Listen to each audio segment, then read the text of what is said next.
Good evening, everyone, and welcome back again to our channel. Today's live stream, we will be talking about cave diving with a really special guest. Please welcome Jim Warny. Yay! Hello, everyone. Hi, Camilla. How are you? Thank you for being here with us tonight. Thank you for accepting this invite as well. Thanks for having me. Yeah, it's the first time I do a live stream, so be an interesting experience.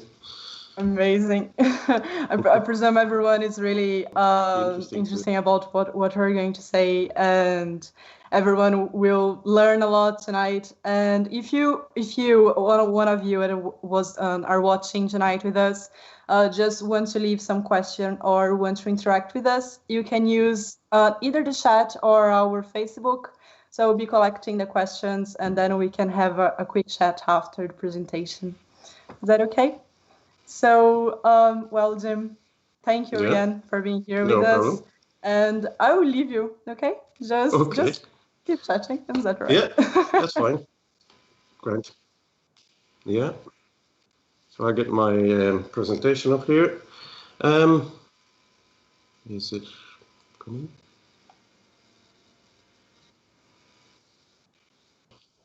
Okay. Hi, everyone. So yeah, second start.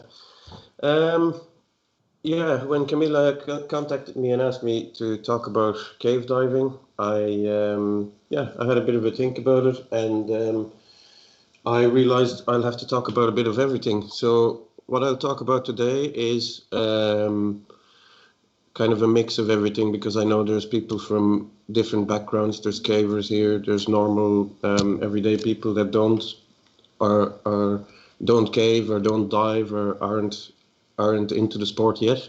And then there's cave divers from around the world looking in as well.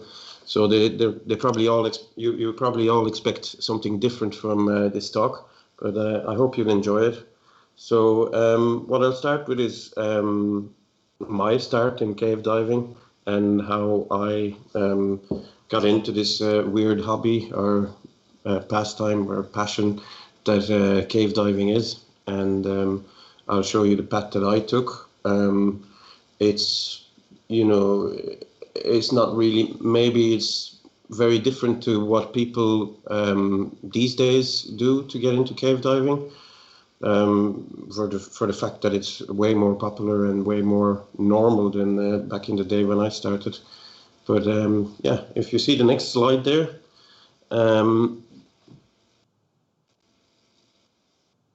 in 1997, just on a normal school day, I met a friend of mine during one of the breaks, and he had this little flyer for a children's diving club very nearby, and he also had a little catalogue of diving equipment.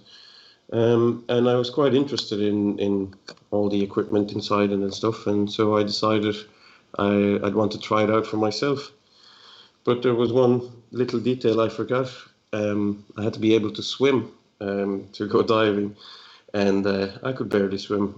I was always the one in the class crying when we were forced to jump into the deep end. So that was a hurdle I had to pass before I could even join the diving club. So I started taking swimming lessons, and I was able to swim after a couple of months, but only barely. Lucky enough for diving, really, you only need to sink, so it's not too bad. So I joined the club, and I started diving. I was about 12 years old, and this picture was taken of my first open water dive. You can see very simple equipment, just a single cylinder on the back and a regulator in the right hand there. It wasn't very deep diving because, of course, we were kids, and it was all very new because this was the only diving club that was diving with children. I was one of the older kids actually, so. When I progressed, by the age of 14, I was allowed to go into the official side of the diving club, the adult side of the diving club. And I guess I was one of the first kids that came from the kids diving club into the adult diving club. And yeah, every weekend I was going diving with everyone, and you know, during the week we had training sessions and stuff, and I quickly became a 2-star diver, and started diving in Egypt and all these things. But there was always something missing for me in sport diving. I didn't really watching marine life didn't really interest me, and that seemed to be the main interest of all my club members. But one day, one of the instructors in the club asked me if I would go and do an underwater archaeology course. And where that course was being held was in Les Grottes de Anse-sur-Lesse, which is the largest show cave in Belgium, where I was living. And at the entrance of that cave, there's a big, or the entrance or the exit, and depending whether you're a tourist, it's the exit. They come out in boats, a bit like the Marble Arch caves here, I guess. And at the entrance, there's a big river, and throughout the years, the Bronze Age and stuff, there was many offerings made and stuff into the cave, and so just it's a big archaeological site. And the diving club wanted me to go down there and see if I could learn some things about underwater archaeology, and then maybe do a kind of a workshop for the kids and for the adults on archaeology underwater. But yeah, I was interested in working underwater and doing archaeology, but I was more interested at the fact that it was in a cave, and that I was going to be working with some cave divers. So I went there. I did 2 weekends of training. We had some interesting lectures. We had some lectures on equipment by cavers and cave divers. And that's where I really laid my first contacts with other people that cave dive. Because back in the day, there wasn't many cave diving agencies that teach cave diving. There certainly was in the States and stuff, but not really in Europe. So yeah, it was very hard to get into a tight-knit community as the cave divers in Belgium were. So the next slide there, please.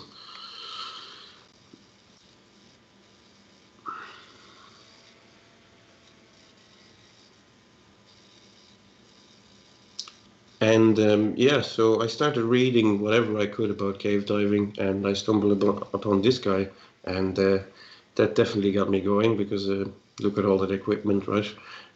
This guy was Olivier Isler, and in the late 80s and early 90s, he was really a pioneer in cave exploration in Europe. You can see there on the bottom left, he has 2 big torpedo-like devices. They're actually scooters that propel him through the water. He's carrying 2 because you don't want one to fail and then have to swim back with all that equipment. Especially what he has on his back is very heavy and very cumbersome underwater. What he has on his back is a triple redundant rebreather.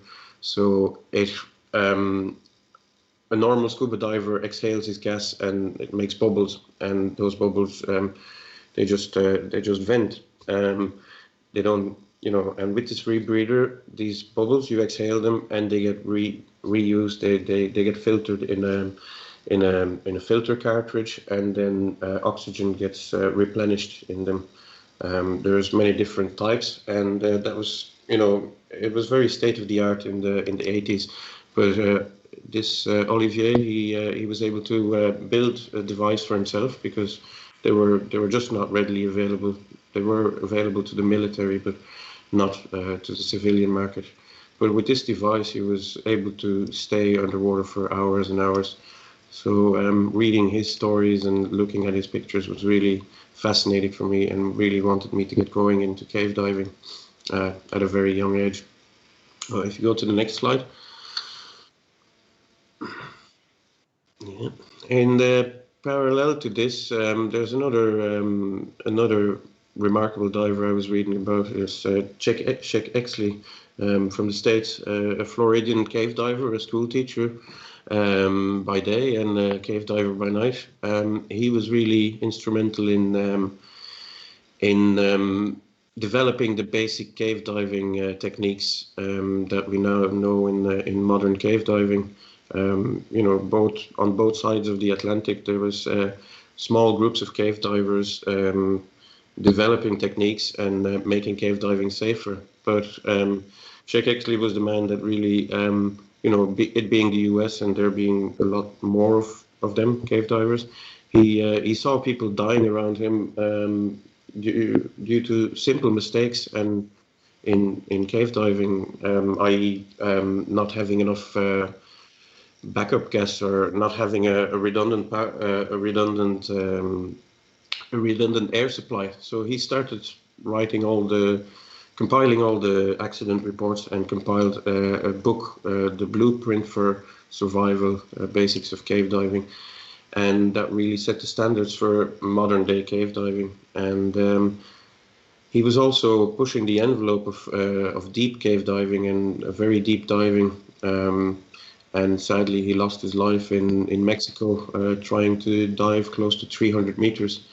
But the foundations that he had laid are certainly amazing. And if Sheikh would be alive today, it would be quite an amazing guy to meet and to see diving with modern day techniques. So at this stage I was only 14, 15. So reading those stories really got me fired up, and I was really immersed in it.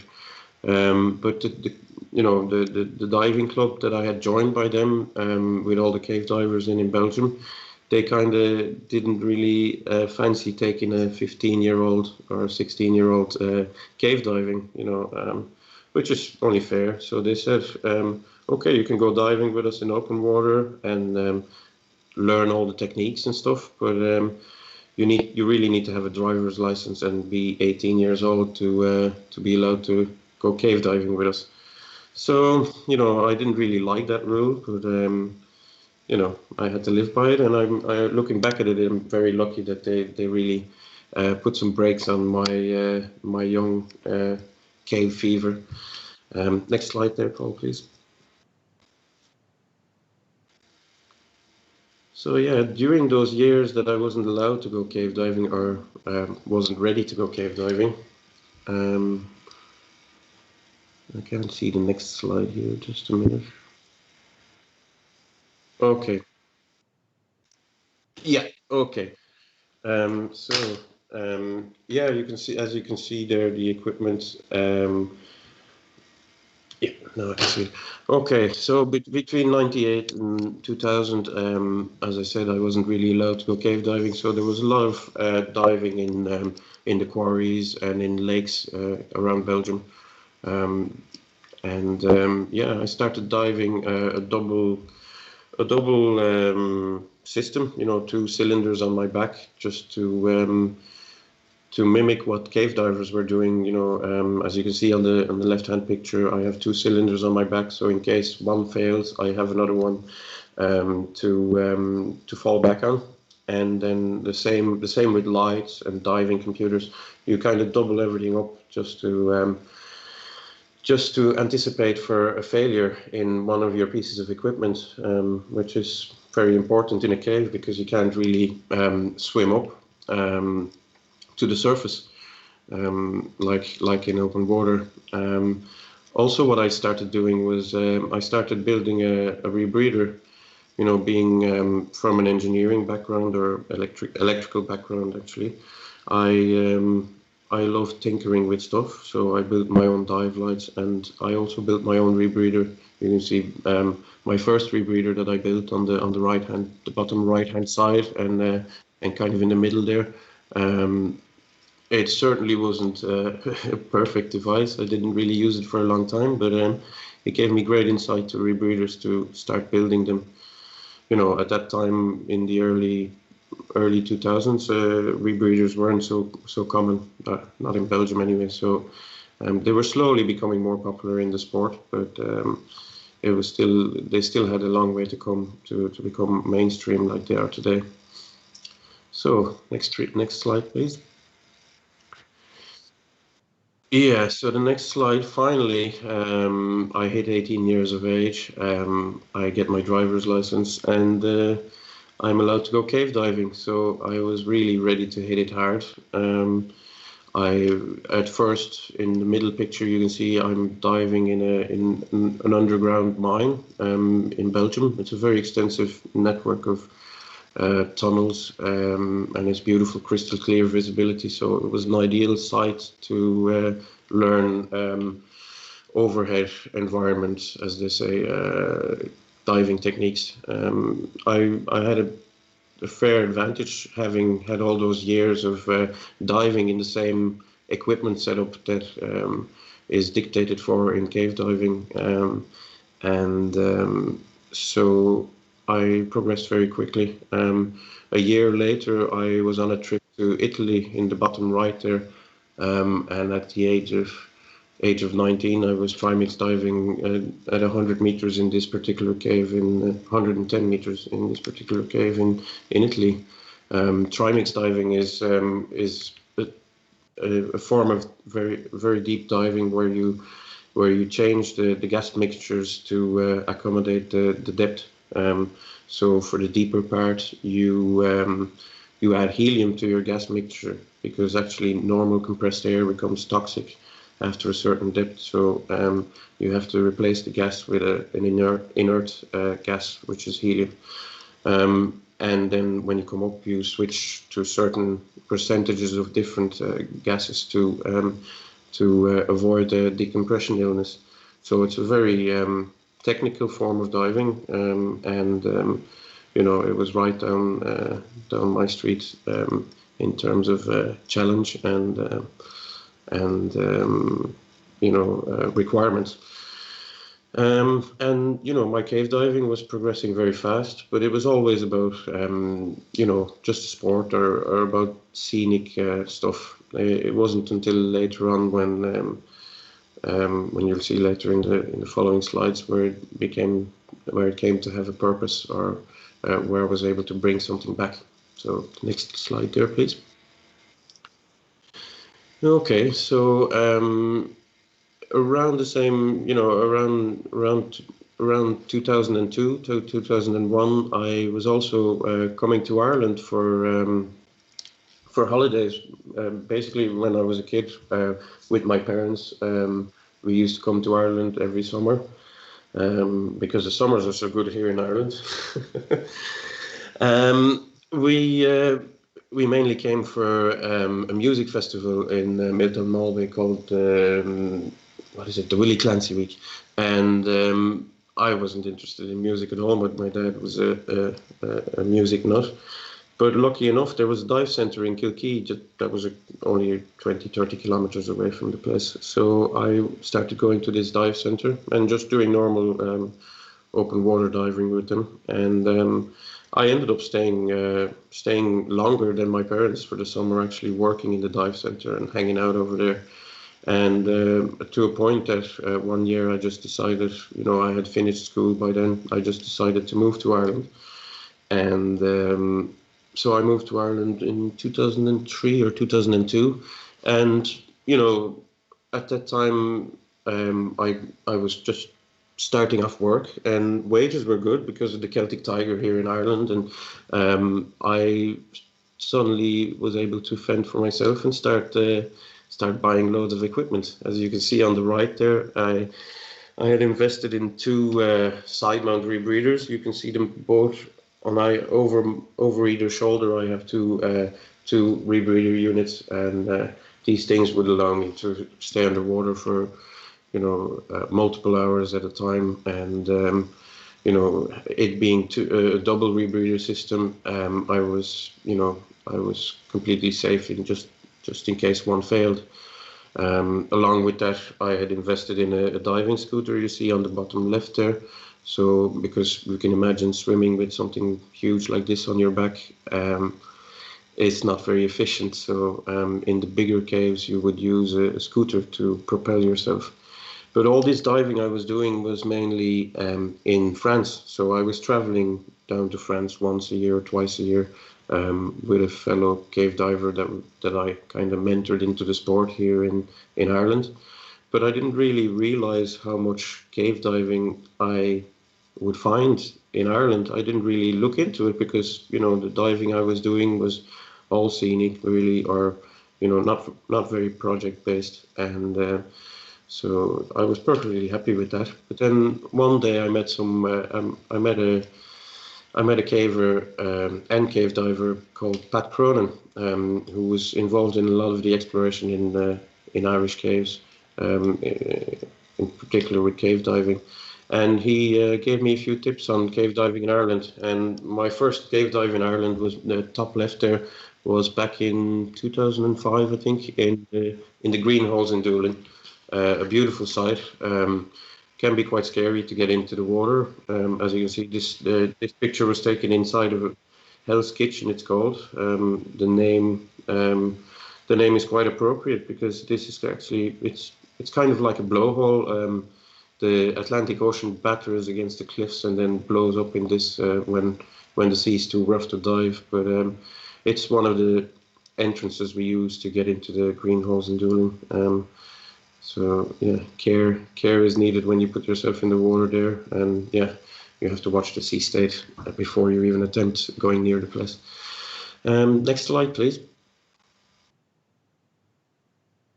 Okay. So, cave diving in Ireland, yeah. So yeah, as I said, I didn't really realize what was cave diving in Ireland. And I was very soon to find out, thanks to Pat Cronin, as I said earlier, the fella in the beard on the picture on the right hand side, and the other fella in the picture is Martin Farr, quite well known caver and cave diver from Wales. Both of these divers were based in Wales, actually, even though Pat Cronin is originally from Ireland. Yeah, so this picture was taken in Pollochabu cave near Kinvara, a site I've dived many times, and I'll talk about it later on. But Irish cave diving was very different to what I was used to. You can see on the left there, it can be quite dark sometimes. It's a funny picture with those cans of Guinness, but it kind of, it's not just the gas mixture that is Guinness and the color of Guinness, but the water is color of Guinness. The visibility is quite restricted in Irish caves for the fact that we have so much runoff, and the water gets stained from all the peat and all the soil. So. Yeah, very challenging conditions, so not very attractive, and that's probably one of the reasons why cave diving was and still is not so popular in Ireland, because it's not the thing you do as a sport per se. So next slide, please. Yeah. So it was, when I started diving these sites, Martin Farr and Pat Cronin, they had pushed to their limits of exploration. They were coming over one or two trips every summer, and they had to be lucky with the weather. And then they were still diving normal open circuit techniques. So they were stopping at a certain limit, and very quickly with my modern day equipment, I started reaching the end of their line. On the top right, you can see one of their line reels that was left in one of the caves. When you dive in a cave, you always run a line. Mainly to find your way back, especially in very limited visibility. It's kind of it's kind of your only way out. If you lose that line, you're having a bad day. And also this line kind of gets used for surveying, for mapping the cave system, and for measuring how far in you are. So I came to the end of these lines, and you know, it was a very special place to be, and I was privileged to be there. I had never experienced it before, because those caves in France, I could, you know, even with my advanced equipment, there was always divers that were going further than me and exploring. Here in Ireland, I just got to the end of the line, and it was just an amazing feeling to say, oh, the unknown is in front of me, and I can go where no one has gone before. So I started to transform all my diving into exploration-based diving, and I started emptying reels. As you can see in the middle picture, I started laying line for myself and discovering this all this beautiful cave passage. Most of my exploration in the beginning was in the Gort Lowlands area, both in Pollochabu Cave and in Poldua. You know, you know, in terms of numbers, depth and distance, it was nothing I wasn't used to, but conditions were pretty harsh, and having this modern equipment and this rebreather allowing me to stay underwater for a very long time really helped me progress there. I could really take my time and find my way, bump my way around the walls and the ceiling, actually, because I could barely see anything anyway. Along the way, I met another active cave diver, John Cherry, his picture there on the bottom right. So we did a bit of exploration together, but then sadly, John moved away to Singapore. So I was again on my own, doing solo trips and pushing ahead on my own. Next page, please. Yeah. So there's a bit of yeah. Okay. The glory at last, yeah. I talked about it already. Pollochabu is the same. This, you know, where you saw Pat and Martin Farr in the cave entrance. This is the same cave entrance. As you can see, there's water in the back of that cave, so all the cattle come and have a drink there, and you know, if something goes in, something else comes out. So yeah, you kind of have to wade through this stuff on the floor, and then you're in the water. Once you're in the water, it's not as dirty and not as bad, but still visibility is limited. But every summer I started going back to this cave and adding line, sometimes even laying 300-400 meters of line in one dive. You can see the survey there on the top right corner. If you look closely, there's two blue dots. They are two entrances. The one on the left, the one on the left is Pollochabu entrance, the entrance I was diving to, and there's kind of an upstream side and a downstream side on there. And I started diving mainly upstream, and you know, Martin Farr had pushed it to about 450 meters, and I started adding line, and I got up to about 2 kilometers. And that's when I realized it was imminent that I would intercept another passage. I had hopes for Moran's Cave, the other blue dot on the right, on the kind of the right hand side where Cahar Corn is on the map. It's another cave entrance where I started diving then, because I had hoped to join up the two dots. And when I finally did, after 4 or 5 years of diving, I had completed the longest underwater traverse in Ireland at about 2.9 kilometers. It was an amazing feeling to connect up those two lines, and to be able to say I achieved this completely on my own, because most of the time I was diving solo. It was very interesting, and it kind of gave, it gave me. I had found my calling at that time as such, I suppose. Cave exploration was truly my passion. It wasn't just cave diving for fun anymore. Subsequently, throughout the years, I've pushed either side of the cave system, and I think I have mapped about 6 kilometers of cave in this particular system, which is definitely the longest cave system in the Gort Lowlands, and one of the longer underwater cave systems in Ireland. So the next slide, please. Yeah. So the next slide is, oh yeah, as you can see, the conditions, this typical, well, it's kind of favorable conditions in Ireland. You can see the color of the water due to the peat stain.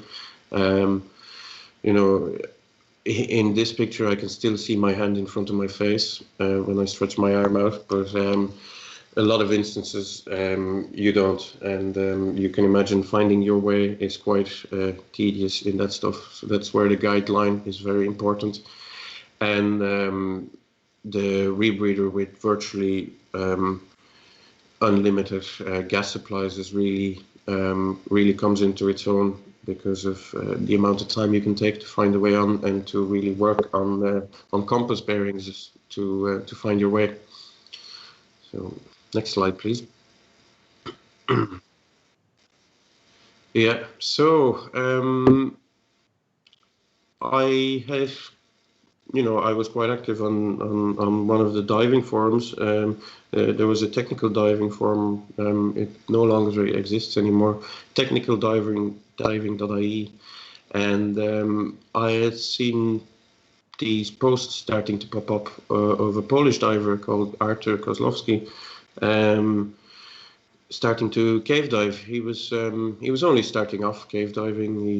He had only just completed his courses with Martin Farr, and I was very interested to meet Artur, because to finally have someone who's into the same stuff as me, and to share some dives with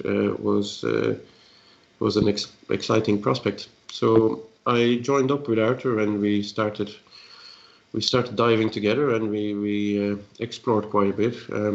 Artur was really a true explorer. He progressed very quickly.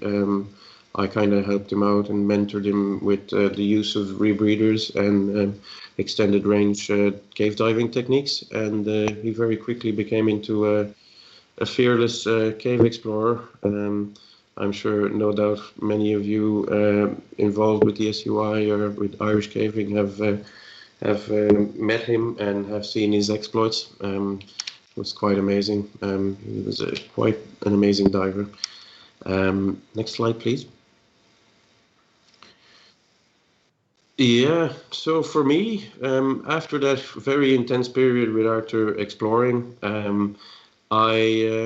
I kind of had enough of cave diving, and well, rightly so, because you see on the left corner there, I became a father, and you tend to recalculate your stuff, but it didn't last very long, because I started climbing as well, and mountaineering. Another way of getting out there and doing something adventurous, and seeing the world from a different perspective, I guess. That's what I've been into all my life. And but cave diving during those years, maybe a full year, maybe 2 years, was on the back burner. And then, right as I was going to do my first season of or first stint of climbing in Chamonix in the French Alps, I got a call on a certain evening, and next slide, please. And on the call, it was a couple of friends of Artur, and they had said, "Oh, Artur didn't come back on the time that he was supposed to, from a certain cave called Polonora Hole number 10." instantly knew the cave, of course, because I had explored it together with Arthur, and yeah, I instantly knew this was going to be serious. It was around 8 o'clock at night. I told the guys on site, don't bother going in. It's too dangerous for you guys, because these guys were fairly novice. And I went to my garage and started packing my equipment and drove to Gort.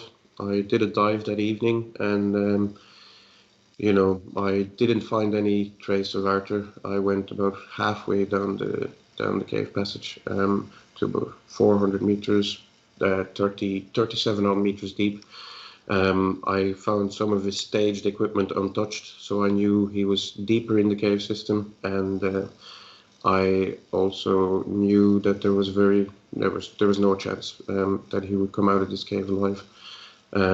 Arthur's plan had been to extend the very end of the cave, at 52 meters of depth and about a kilometer in. So very extreme diving, and I was basically the only one able to reach that point.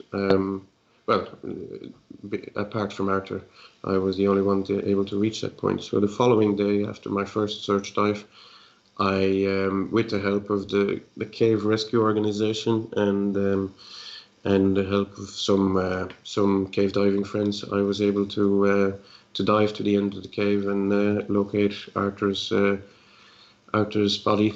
And I came back. I wasn't able to recover his body. And yeah, that was kind of quite a surreal experience to be thrust into cave diving again, and having to go and find a friend who perished in a cave system. Subsequent days, some British cave divers came over and helped with recovering Arthur's body, and after 5 days, we were able to extract him out of the cave in various stages. You'd think it would put anyone off cave diving, but it kind of reignited the flame for me. During those search dives, I guess I kind of rediscovered my sense of purpose in cave diving, and I really not having dived for that for a certain amount of time before this, I realized, Jesus, I can just switch this on, and all my skills are there, and I did something special. I kind of brought closure to a family with my cave diving. So it showed me that cave diving truly is my calling. So I started cave diving more. Next slide, please. Yeah, so along with, every cloud has a silver lining, along with the cave rescue of Arthur, or the cave recovery, I got familiar with a lot of dry cavers that Arthur had been frequenting, and also the people in ICRO, in the Irish Cave Rescue Organization. So I started going with them on dry caving trips, and I discovered a whole new world on my doorstep as well. I live in Ennis, and the Burn is only down the road from me, which is a big limestone area, and there's some magnificent caves there. And I started dry caving.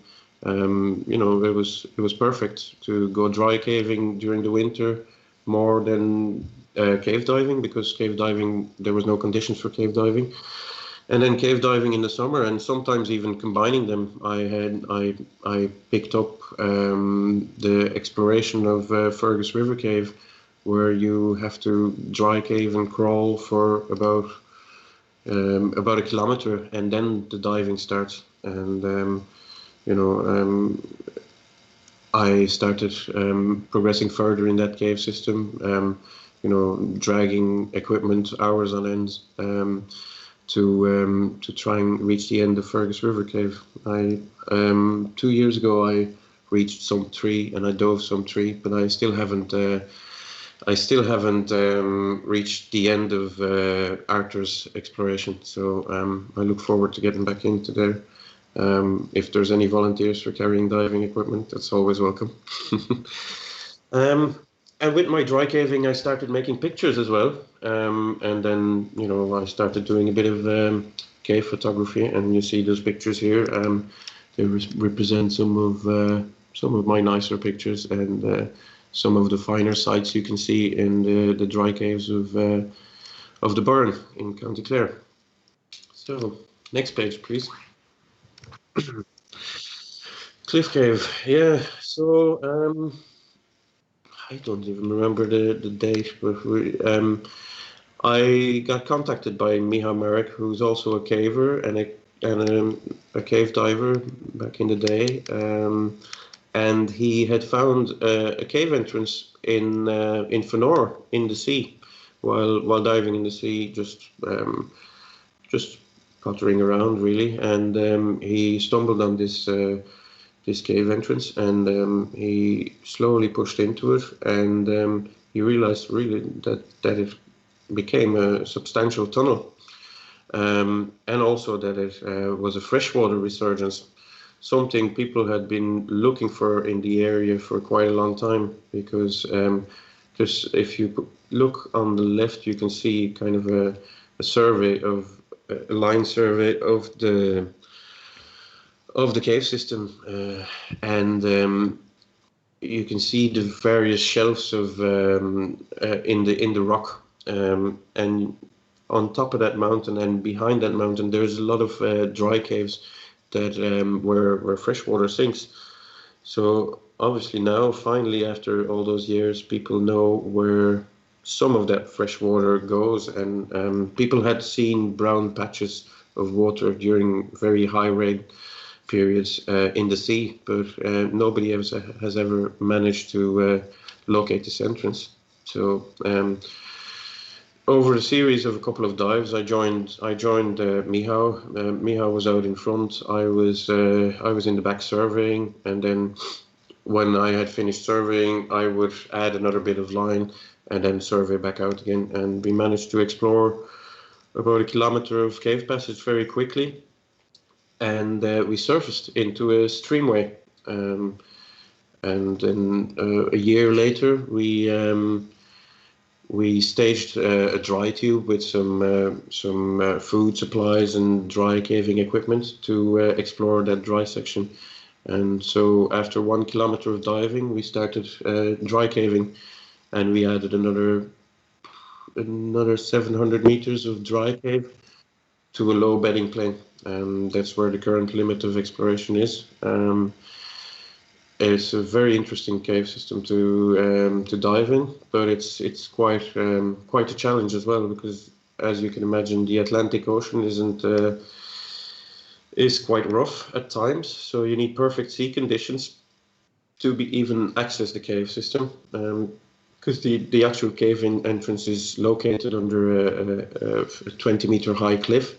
So you have to kind of swim about 600-700 meters along the shore, along these cliffs, to access the cave system. So you need perfect sea conditions, wave heights of less than a meter. And then when you're in there for an extended period of time, as you can imagine, when we were doing our longest dive, we were in there, I'd say 5-6 hours. You know, it's always in the back of your head that the sea state could change and that your exit of the water could be impaired. Lucky enough, on our longest dives, I had a friend in the Coast Guard that was alerted and on standby in case something would happen. Sadly, Michał passed away on a wreck dive, actually on an open water wreck dive in Donegal only last year. So it's another good cave diver gone, and you know, there's very few active cave divers in Ireland at the moment. Next slide, please. You know, because I was so active in Ireland, and I had my playground in Ireland. I wasn't really interested in diving abroad, although there's, you know, before that I had dived extensively in France. Um, and, you know, there is a lot of cave diving abroad, and a lot more pleasant and a lot more suited cave diving to learn how to cave dive. I consider myself very lucky that I learned how to cave dive in these kind of conditions that you see on the picture. Top left corner is a cave in Florida, where I had the chance to go diving and training on a new type of rebreather in Florida. Absolutely amazing cave systems, crystal clear water and warm water as well. So it was nice to do. It certainly isn't my style of diving, but you know, if you want to learn, it's definitely the way to go would be to approach a diving instructor either that runs diving in Europe, somewhere in mainland Europe, in France or Spain, or go to Florida and dive these amazing caves. Bottom left corner is not my picture, but that's a cave in Finland, I think. Absolutely amazing. And the right hand, yeah, picture speaks for itself. These places are amazing. You know, the caves in Ireland are amazing to me for the fact of the exploration potential and you know, the fact that I really hone my skills to be productive in those environments. Next slide, please. Yeah. Okay. So yeah, even though it's a very individual sport, um, or for me anyway, most of my diving that I've done, or nearly all the cave exploration I've done, I leave the house by myself. I do the dive by myself. I come out of the water and then pack up and go home. It's a very solitary pastime, but I really cherish the moments that I was able to share them with other people. You can see Arthur there, Michał, Al Kennedy, Cathal Milan, and more recently Eric and other lads. And yeah, it's amazing to be able to share these things, even though conditions aren't very suited to diving as a team. Even though even having someone just dive behind you or ahead of you gives you kind of the chance of sharing that experience together. And it also, you know, it also comes with a great responsibility that you have to watch out for each other and you know, take care of each other. And you know, if you see something is not right, you certainly have to try and reason with that person and talk to them and see and explain to them what your concerns are. But yeah, it's amazing to share those experiences with other people. Next slide, please. Yeah, this is a little video, so if you can play that, Paul, and dim the volume, and I'll talk over it. This is a little video from, it's on my YouTube as well. I hope it's playing okay. It's just, yeah. So it's showing various conditions in Ireland. Here's inside Pollockable Cave. You can see us setting off for a dive. Limited visibility, but yet still okay there. Yeah, here is Poldua Cave, which is a bit worse in terms of visibility. You can see there's maybe 80 centimeters of visibility. You see, you really tend to hug that guideline, even sometimes hold on to it. There's an eel. They can be quite scary at times because I was told by a marine biologist that the eels just usually swim on the bottom of rivers and on the bottom of passages, but they really do swim in the middle of nowhere as well and tend to hit you in the face by accident because they get attracted by the lights and stuff, I guess. And you know, I had some funny experiences with eels swimming right into me and scaring the heck out of me and me scaring the heck out of them. So yeah. Here's some more typical diving conditions in In Ireland, everything is lit with very powerful lights, of course, because it just soaks up the light, these dark passages. Here is a different style of passage. This is the Duel in green holes. As you can see, it being in the sea, visibility is way better.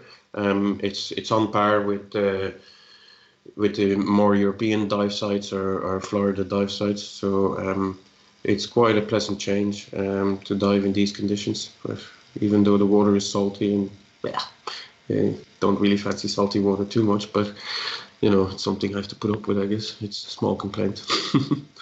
The green holes is a great training ground. If there was ever, Arthur was a cave diving instructor, and he did quite a bit of his cave diving training in the green holes.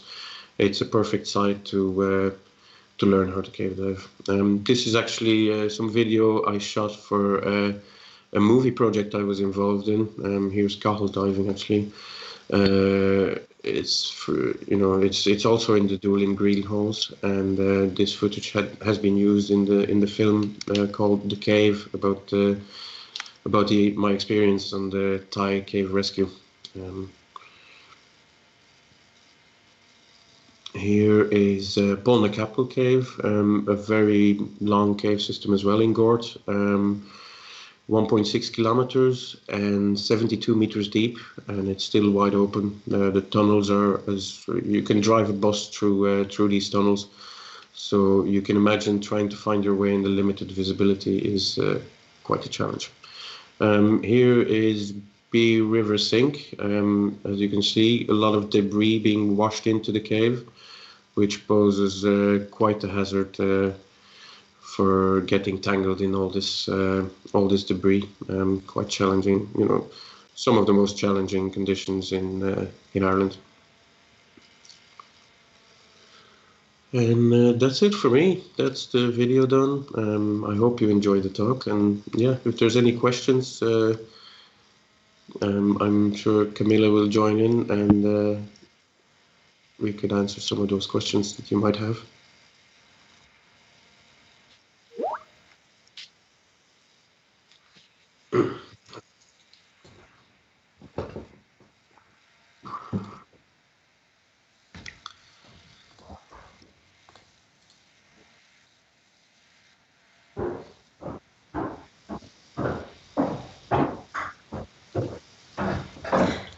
Hello back, guys. I hope you had enjoyed it as much as I did. I didn't know a lot of things that you shared with us tonight. Thank you so much, Jim. Thank you so much. You're welcome. And the photographs as well. My God. They're amazing. And your kid. Oh. Yeah. He's caving now, but not cave diving yet. How old is he again? He's 10 years old now. Okay. So, that's lovely. Yeah. Thank you for your presentation. You're and very before welcome. moving on to the questions, I just want to share something with people that SUI has the cause Lois found that was created in August 2012 by the SUI to support original cave exploration in Ireland. So any people can apply for that, and the application is made through the expedition application funding from which is available on the expedition page on SUI website. So we have a fund for that, and thank you so much for sharing that as well. Mm-hmm. And well, let me just talking about some questions that people were chatting during the live. To start is chill. So before we start with that, let me just ask you something that we were talking before the live stream started. If I want to start, what should I do? I've kind of alluded to it. Ireland is not necessarily the best place to learn how to cave dive. Due to these the conditions, in the green holes, yes, the sea caves are certainly diveable by a novice cave diver, but sadly enough, there's no real Irish-based cave diving instructors.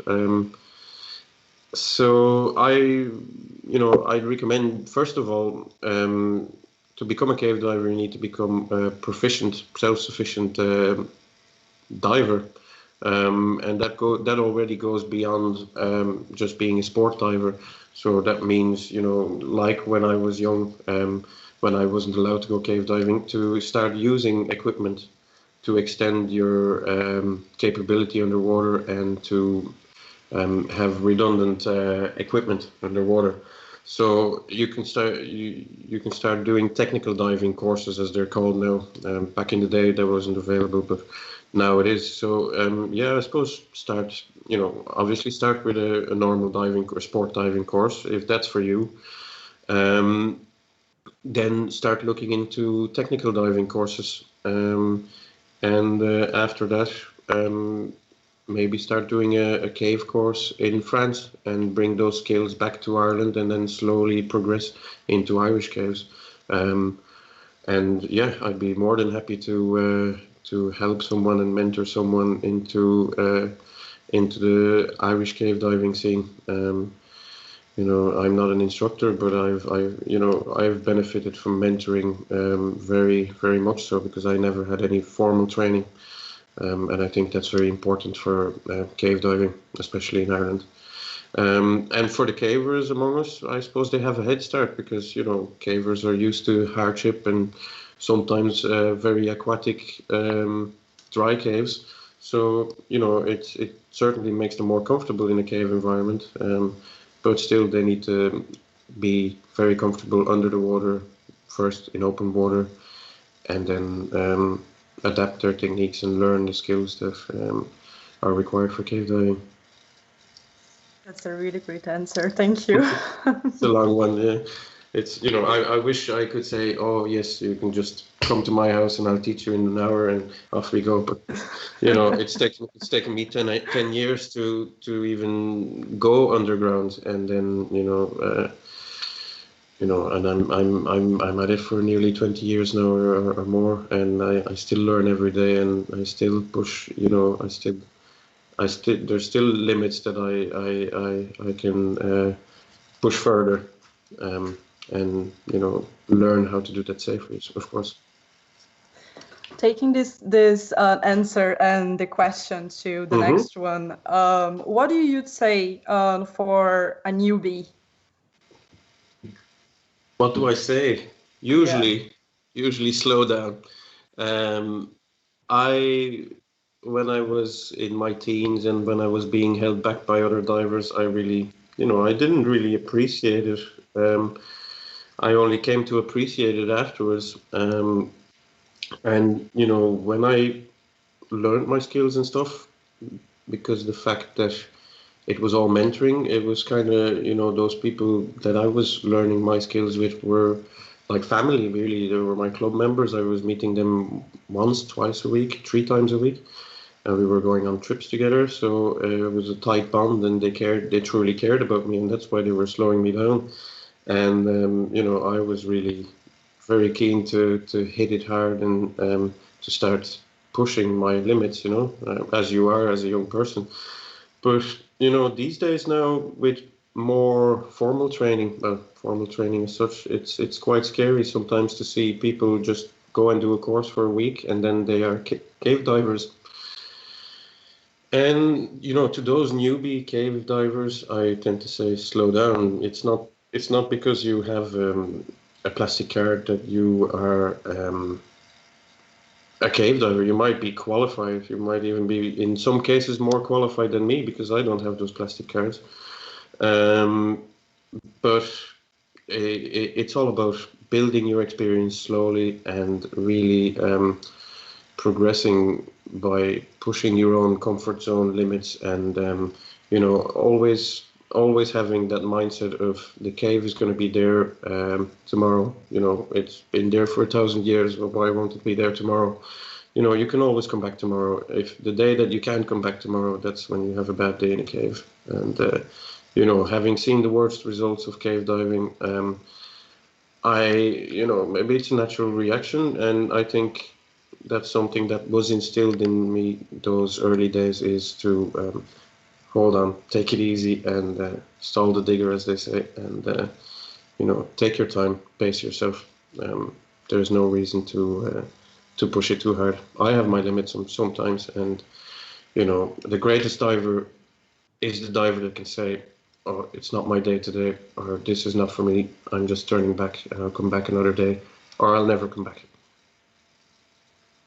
That's great. Thank you. It's a really good advice to respect your own limits, and just to respect it's the your own same body. in dry caving. All this stuff. People that aren't into this kind of stuff at all, they say, "Oh my God, it's so scary, and it's terrifying. I'm claustrophobic, and all that stuff."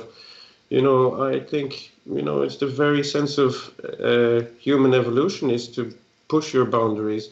So everyone starts out the same person and is scared, and it's the way you manage that fear or handle that fear, not ignore it. We're not daredevils. Cavers are not daredevils. Cave divers are not daredevils.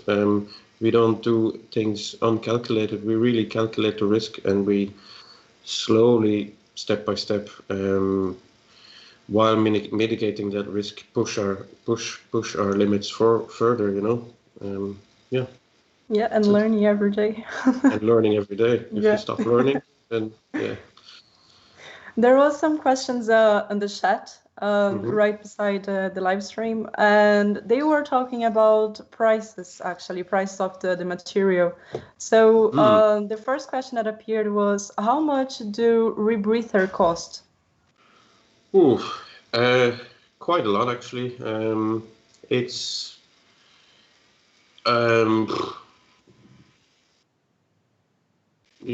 something like 5,000-6,000 euros would be a fairly common price, fairly common starting price for a rebreather.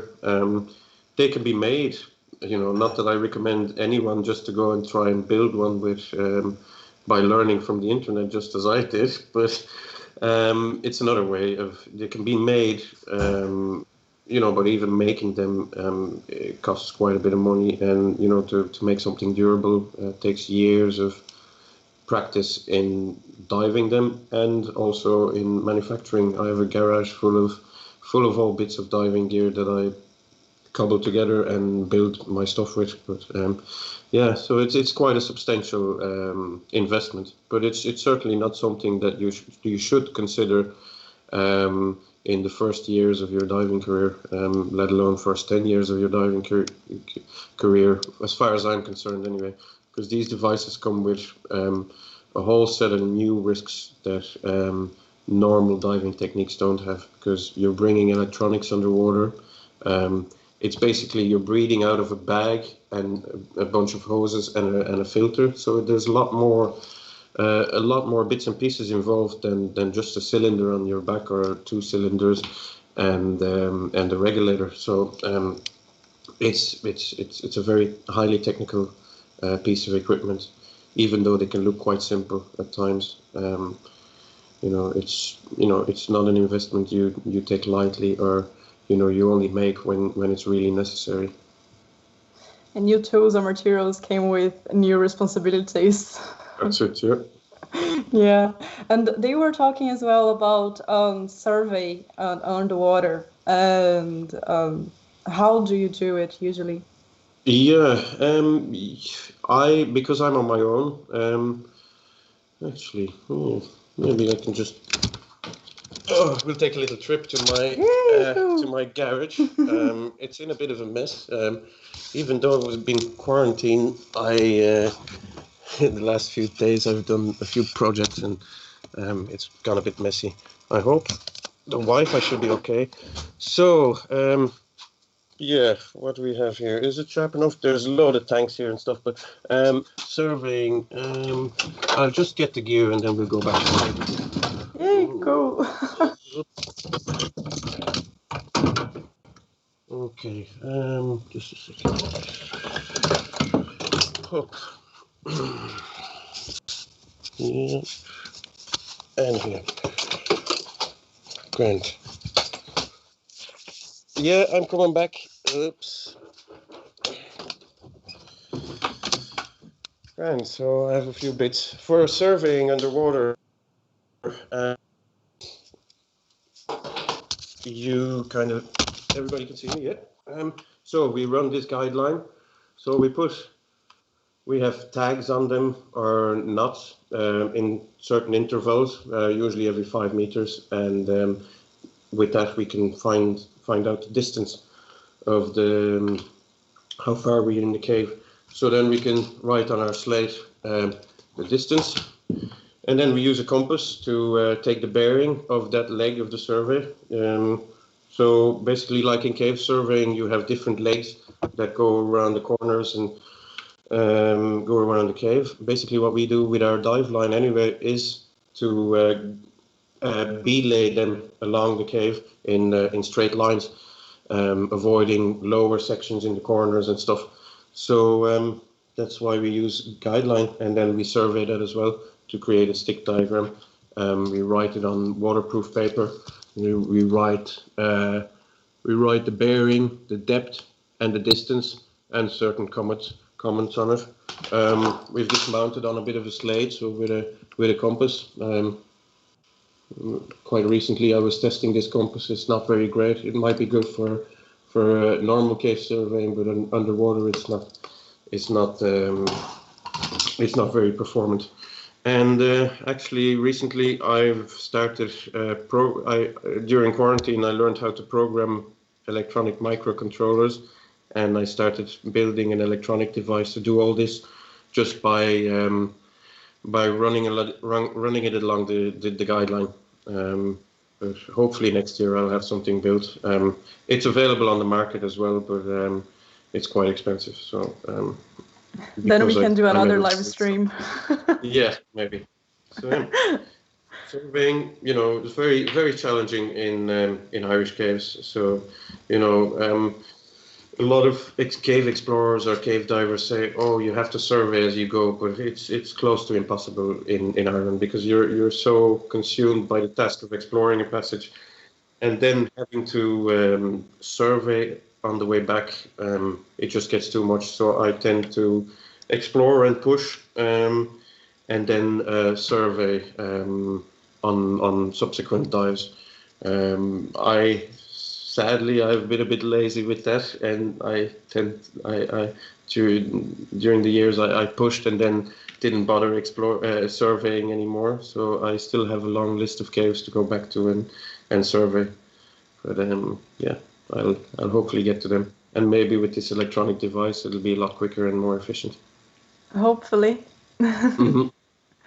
And just to finish, actually, and for our last question before we finish, which is the place that you really want to go to visit, to go dive caving? And do you have any dream place to go? Florida was kind of my bucket list item, because I talked about Check Exley. That's where cave diving was kind of born, or modern day cave diving was born. So I wanted to go and see the place for myself. I had the perfect opportunity because I had to do a course for this new type of rebreather I wanted to use. And on top of it, the Florida Space Center was there, or the Kennedy Space Center was there. So I got to visit that as well. That was an amazing experience. And that's a whole lot of exploration bonanza over there as well, so that was quite interesting to see. But at the moment, there's no real major places I want to travel to. I've done enough traveling. People probably, when they see my Facebook or whatever, they know about this Thai cave rescue. So that the subsequent movie that got made about it saw me traveling all over the place. Not cave diving related. So I'm quite happy in Ireland at the moment. Sadly the quarantine is on at the moment, but there's a few areas in Ireland that I wanted to go exploring, namely the area of Cong. I've recently done some dives in there, and there's some interesting places that I want to revisit and explore some caving. So I'm happy in Ireland again for the time being. If you ever want to go to Brazil, just let me know. Brazil could be interesting. Yeah, there's a famous Brazilian cave diver, Nuno Gomes. I think he did some very deep cave diving, and I don't know of any active exploration there, but I'm sure there is. It's a huge country, so. Yeah. Well, I just need to say thank you. Thank you for being here with us, and thank you for sharing everything with us. And I believe if anyone would like to enter in contact with you, they could reach you on Facebook. Yeah, they can reach me on Facebook.